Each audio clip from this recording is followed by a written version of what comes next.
created this channel to house moments that make my life. It's an external expression of my passions and aspirations and everything in between. Thank you for joining me, and I hope you stay and feel at home. One thing I look forward to is a lazy Sunday in my kitchen making meals for my family, and this is what I got up to this last Sunday. Enjoy!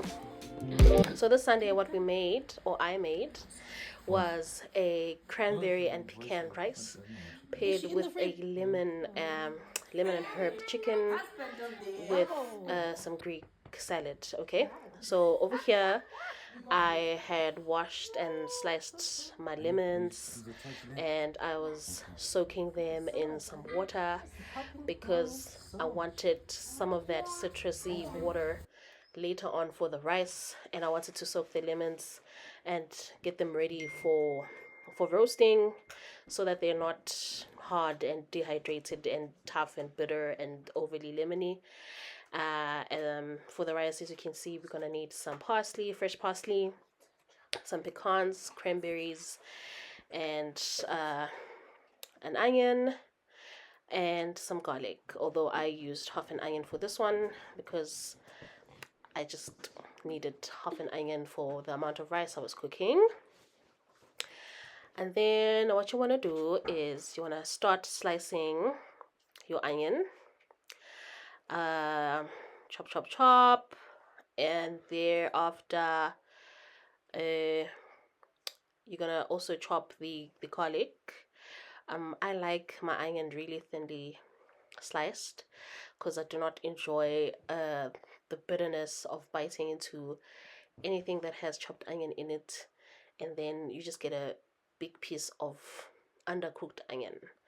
With that said, though, I absolutely love onions. I cannot cook without an onion. I feel like onion is the oxygen to cooking, because I mean, how are you cooking without an onion? So then cutting the garlic now, and then also as soon as all the garlic has been chopped, what I'm going to do is then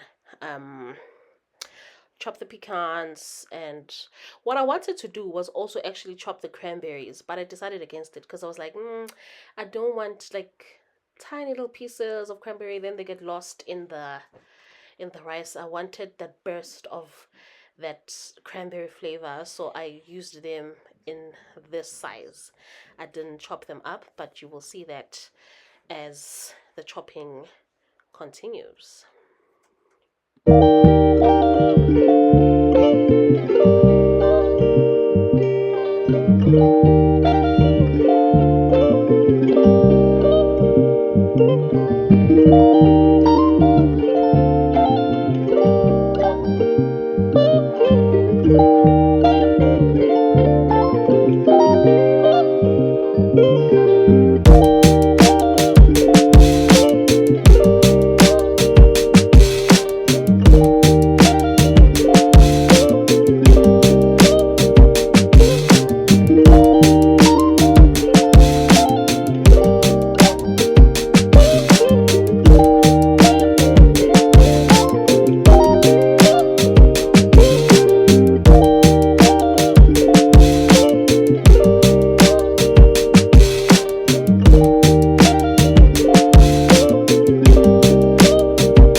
So now that all the stuff that I had to chop for the rice has been chopped, we move on to the frying.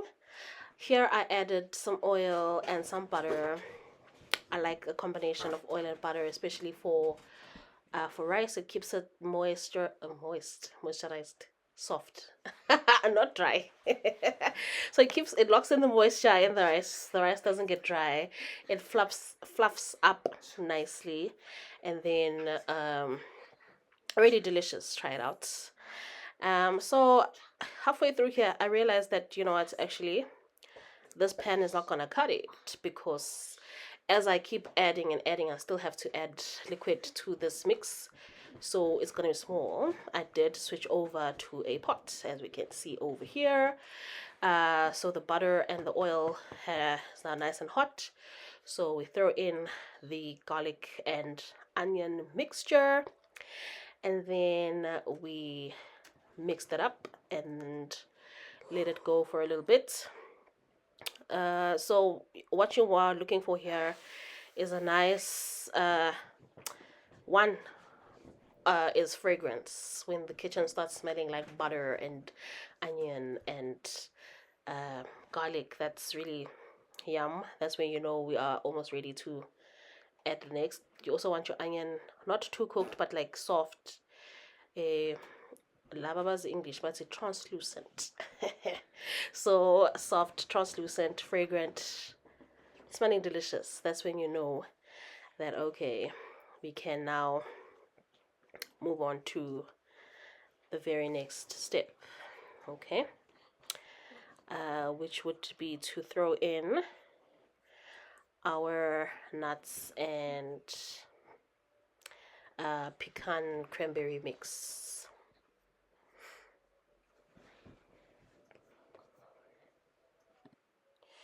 So once it's looking all fried up, we start throwing in the pecans, the chopped pecans, and the cranberries. Mix that up nicely, ensuring that our butter and oil is coating it nicely so that we can get a nice toasting. You want to keep an eye on this because it can and will burn if you forget about it. So you want to have that going for a little bit.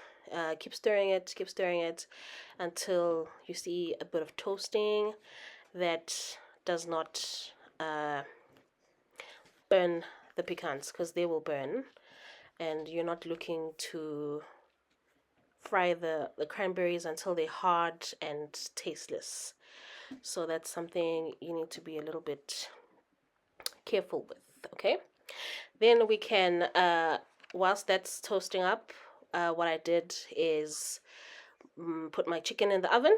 So over here is a chicken that has been marinated in some oil, lemon juice, your favorite spices. But I used paprika. I used some herbs, Italian herbs, oregano, mixed herbs, a little bit of salt, and a touching of six gun, because whatever can we do without six gun?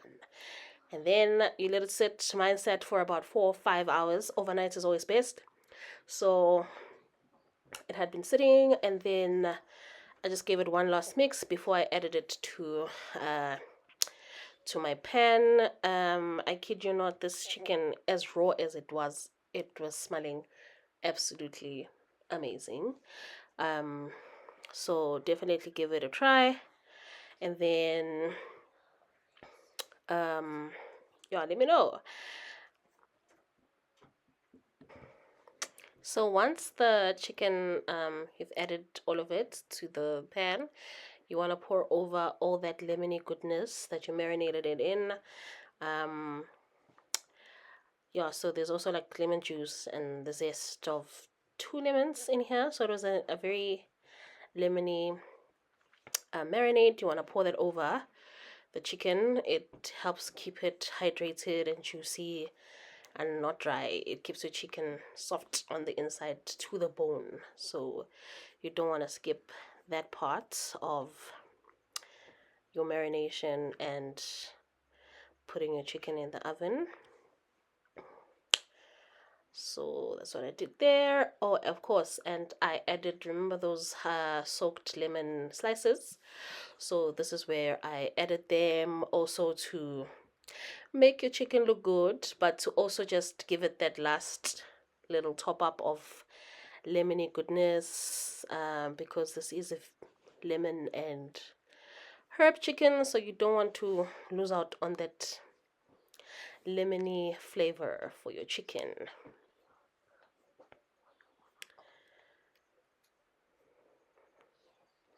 So after all of that, you put it into a preheated oven and turn it over twice. Give it about 15 to 20 minutes on each side.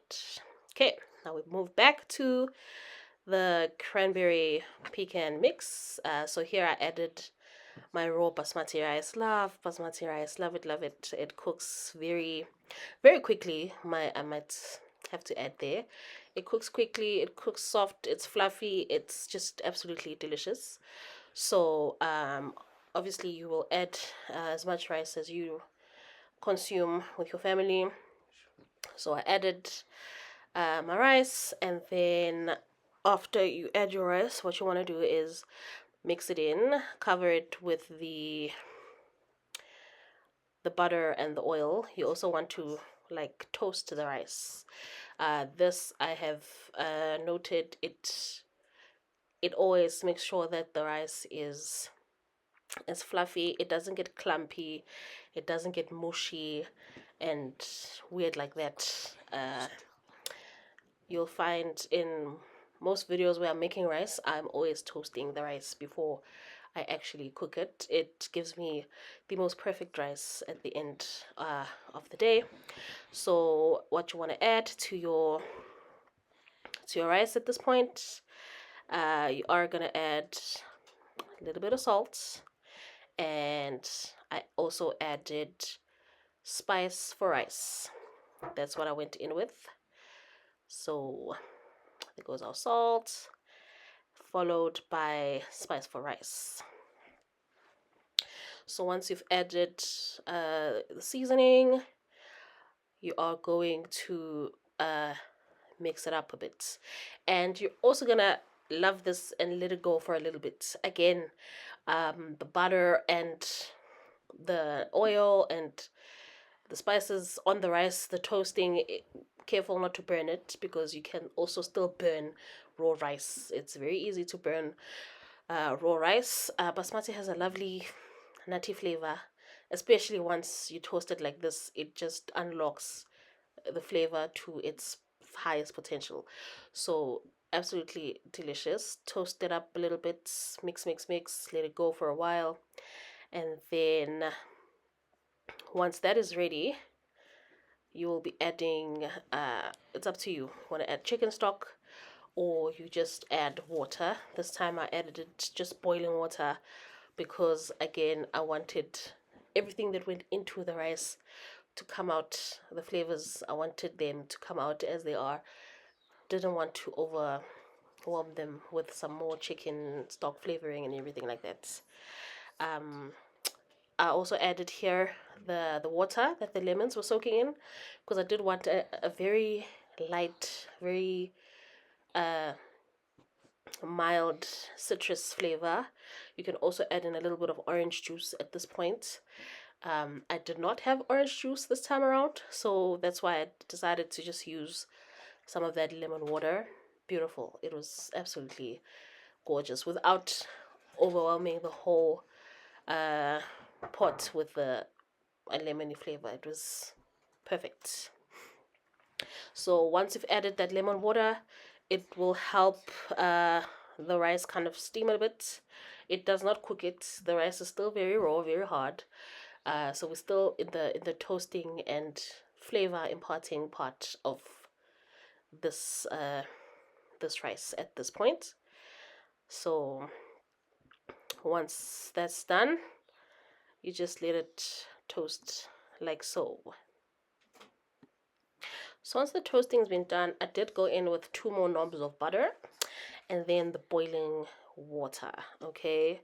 And when I tell you, at this point, I could have just stopped the cooking and just went in. It was smelling absolutely beautiful. So you do want your water to cover the rice, just enough water to cook it. Mixed in the butter, the water, mix it up. Did add in a little bit more water just to cover the rice a bit more, And then after this, you just close the pot and forget about it until the water disappears. Remember our marinade bowl, we're gonna need that back. So to this bowl, I went ahead and added some mayo, and what we're making here is the lemon and herb sauce that's gonna accompany the chicken. Okay, so in this bowl I went in with, I think I used about 2 to 3 tablespoons of mayo, some cream. Okay, so I had a bit of cream in the fridge. I felt like, okay, the cream is not enough, but I'll add a bit of milk, you'll see. So there is my mixed herb that I threw in there. So I added mixed herb, oregano, that's some oregano, and I also added some Italian herbs to the mix, as well as some lemon juice. Definitely, we had some lemon juice going in here, and then I mixed it up. Very lovely, very creamy, very tasty, delicious. Packed enough lemon flavor without feeling like we are now eating electricity.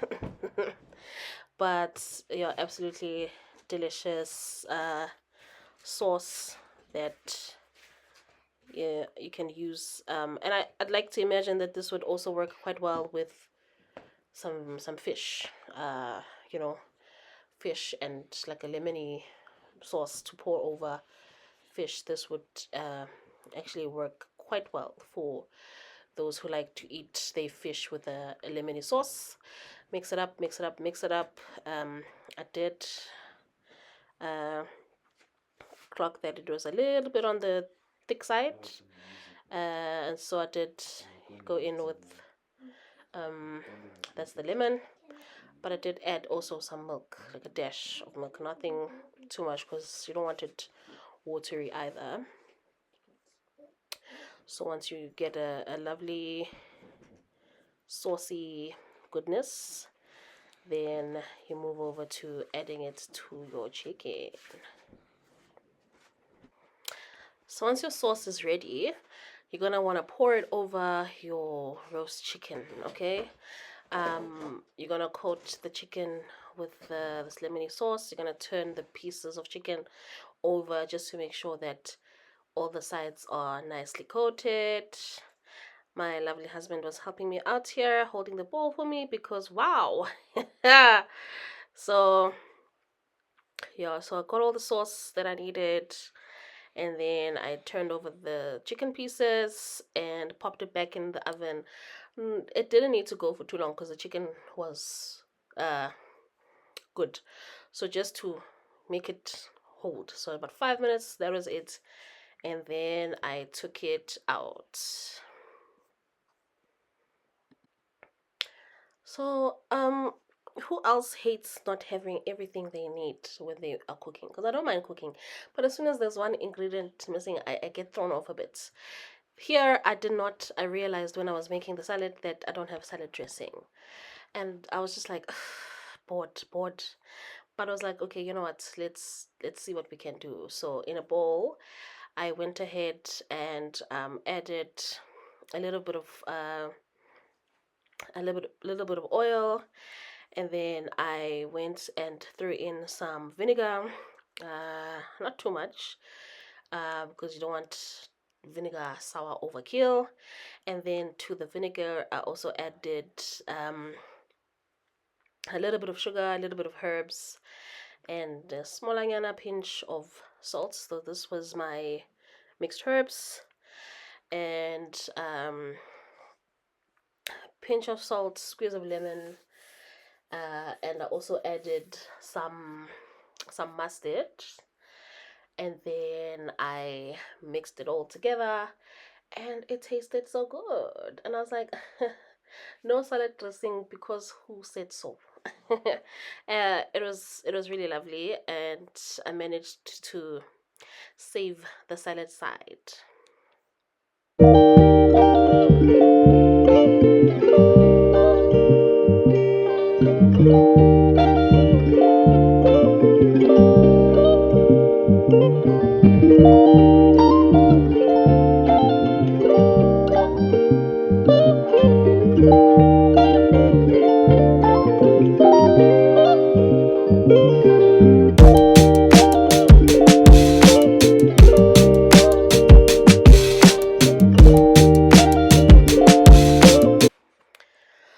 Okay, so once the dressing was ready, I began putting together my Greek salad. Excuse me, but I bought this one from Checkers Agapi because wow. Okay, so it had lettuce, cherry tomatoes. It had some olives. We had a feta. It was just like a really. It was nice. It was delicious. It was fresh, very fresh. As well. So okay, I put all of that in a bowl, and then I went in with our beautiful, very delicious, very tasty homemade salad dressing. Uh, okay, and then want to mix all of that up. Make sure that you've got uh, everything coated in the bowl. Mixed it up, mixed it up. I did top it off at the end because remember I said that I am a huge onion girly. I did chop up these little uh, lettuce leaves because some of them are just like eyeball. Can't expect me to fit this whole thing in my mouth. It's too big. So I chopped them up nicely, made them nice bite-sized pieces, mixed everything up together. When I saw that we've got a fair, nice, even coating on everything in the bowl, I then went in with my topping up at the end. Okay. Also got these from Checkers. Absolutely delicious, absolutely crispy. I'm actually using them for the second time now. The other time I think I used it on, what did I use it on? I don't know if it was I had like I made a creamy chicken roll thing, and I topped it off for the crispiness. So you're gonna wanna pour it over right at the top of your salad. Just add it on top for a nice crispy crunch. Maybe do this right before you actually serve your salad so that the salad dressing doesn't soak the onion and make it all soggy and soft again. So yeah, I suggest that you add this bit right at the end. So yeah, after the salad was ready, we went back to our beautiful rice. Look at that. Beautiful, fluffy, soft, fragrant, buttery. Yo, this rice was so delicious. I will never get over it, Shem. Never ever. So once I checked everything was soft, just topped it off with the fresh parsley. Right at the end, closed it up. That steam. Whew, lovely. Love it. Okay. So then closed it up, and I was ready to dish up. Okay. And here we go. Got our plates, and then dished up the cranberry and pecan rice with the beautiful buttery flavor. Ah, man, like I'll never stop talking about this rice.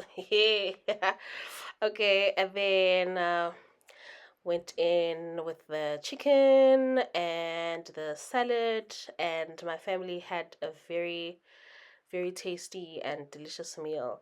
And listen, you know, the adults in the house name, when you cook, oh, like, oh, pay I'm Nandi, and okay, great, but it's a general rule in our household that you haven't put your foot in it until the kids in the family are like, listen here, okay? So my eldest daughter, kids are picky eaters. So my 5-year old, she was eating, she was enjoying everything. She was asking, what's this and what's that? And she went in hard. And even my 2-year old, who's also like, kids are very finicky. You must chase them and choke slam and, uppercut and for them to just eat. But even my 2-year old, she sat still and she was eating. And I was asking her, are you eating, baby? It's like, mm-hmm. And she ate everything. And that's when we know that it's good. They can't even deny. They're not asking you for Cocoa Pops. They're not asking you for the colorful cereal. They're not asking you for anything outside of what's on their plate. And that's the biggest thumbs up for me after doing this meal. Absolutely, I loved it. And thank you so much for watching. Please like, comment, subscribe, and I cannot wait to see you on my next video. Bye.